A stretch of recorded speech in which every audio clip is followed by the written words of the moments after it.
If you want to serve that accurately, these following tips will help you. The first exercise that I like to do when working on accuracy and starting out is by choking up the racket. This means that you're closer to the contact point. This will help you aid in more control and more consistency. A nice easy way to help you to structure the court when accurately serving is by placing one serve down the tee, one serve in the center, and one serve out wide. This is going to give you a visual orientation of where you'll be serving.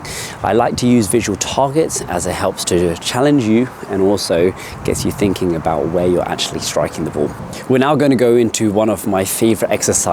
For this exercise, we're going to start on the service line. After you hit each serve inside of the box, aiming towards your designated target, you're then going to take a few steps backwards. And then if you're making that second serve again, then you're going to take even more steps back, trying to make your way all the way back to the baseline. If you miss a serve, you get 2 more chances before you have to stay in that area, because that means that that area is somewhere you need to work on when serving. We can start with my racket strings pointing up nice and high. We're going to be placing one ball and tapping the ball in the direction where I'm aiming. So as you can see, I'm going wide on these serves. I'm not trying to hit them too hard, but the key thing is to focus on where the strings go is most likely where the ball is going to be going to. One of the great reasons why I like starting with this exercise is just to help you with the feel and direction where you're surfing. It's a beginner way to get that nice fluent motion and target the strings in alignment to where you're aiming. Let's go to part 2. For part 2, we're going to keep the racket choked up nice and high, but we're going to start with the edge of the strings to the ball. This will help you in aiding in that pronation before your strings turn out, giving you more power in your shots. So again, we're going to start with the edge of the racket, pointing the strings in the direction to where you're aiming. It's very important to lead with the edge of your racket before turning out the strings. I like saying also it's like flicking your hands off with the water.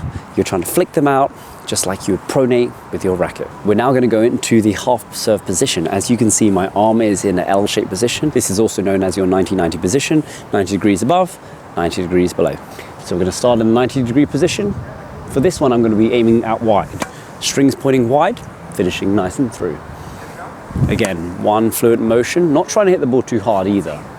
Strings facing in alignment. For the hitting and moving exercise, I'm going to aim in the center of the service box for the body serve. Big targets, let's start. First one, take a few steps back. Second one, let's go back a little bit further. And for instance, if I miss this serve here, I'm going to stay in exactly the same place and hit another serve again. Wasn't quite in the middle. That's much better. And let's say I'm moving all the way back to the baseline, full range of motion, just like that. The key tip to help you with a great accurate serve is to make sure that you align your strings towards where you are aiming. So for instance, if I'm aiming slightly wider on the juice side, I want my strings to be aligned in that direction. For instance, if I want to go down the center, my strings will be neutral in the middle, and same thing if my strings were pointing down the tee. Also, when serving, you do want pronation. Pronation is a vital part when serving. You want pronation on your flat serve, your slice serve, and your kick serve. When pronating on your serve, it's to make sure that you go through a full natural range of motion. This is when you're using not just your wrist, your forearm, but also your shoulder when serving. As you can see from a side-on angle, this is giving me that full range of motion, giving me more accuracy and power, especially that effortless power. We're first going to start with the wide serve, followed by the body serve. Got the cone again, let's go. Tee serve. Just like that. Serve accuracy on point. Take notes, guys. One thing that you need to make sure you're doing when serving is to keep your shoulders sideways on for longer, so that this prevents you from opening up and opening the strings to the ball. You want to keep your shoulders sideways on and contacting the ball with your shoulders facing towards the net post. If you're confident with the accuracy of your serve, it's going to help you in your game and elevate your performance. Good accurate serves is always better than a big powerful serve. For instance, if you have good placement over your power, you're able to maneuver and bring your opponent outside of the court. Whereas if you had a powerful serve right into somebody's pocket, all they need to do is tap the ball in.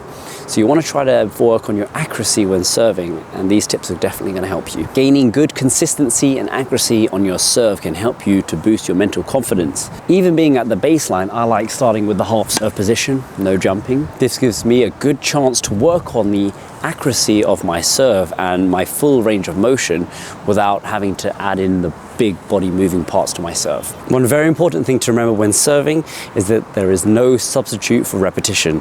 Making sure that you hit a lot of serves will give you the best chance at improving your accuracy and consistency of your serve. My turn to practice, let's do it. 4 balls, 3 targets.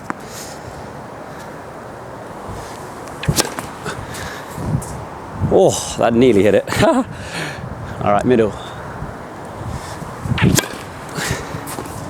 Whew, not bad accuracy though. All right, let's go down the tee.